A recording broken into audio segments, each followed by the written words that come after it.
Well, hello. I decided to continue my adventure in reading scripture with you every day. And so for the beginning of October, I am reading through the book of Nehemiah. I love this book.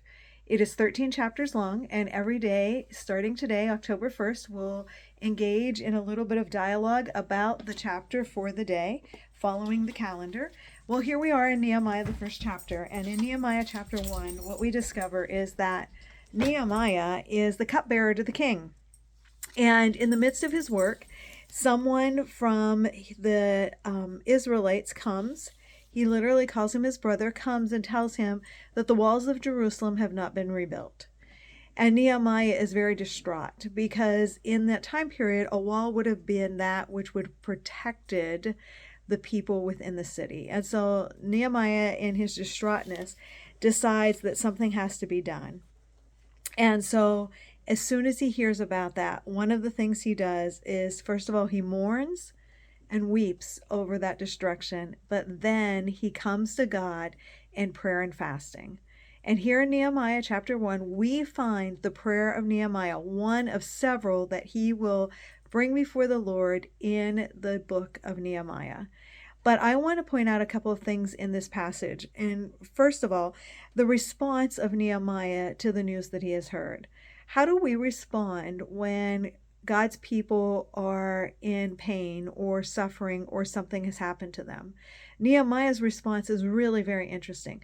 We see that he engages in prayer and fasting as he goes before the Lord. That's the first thing. So, do we seek after God in the same way when we walk through a difficult time?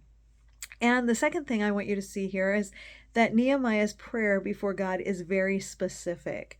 He adores God and he proclaims God's name, and then he confesses sin, and then he clearly articulates what the need is and comes before God in that way. Are we specific in our prayer lives?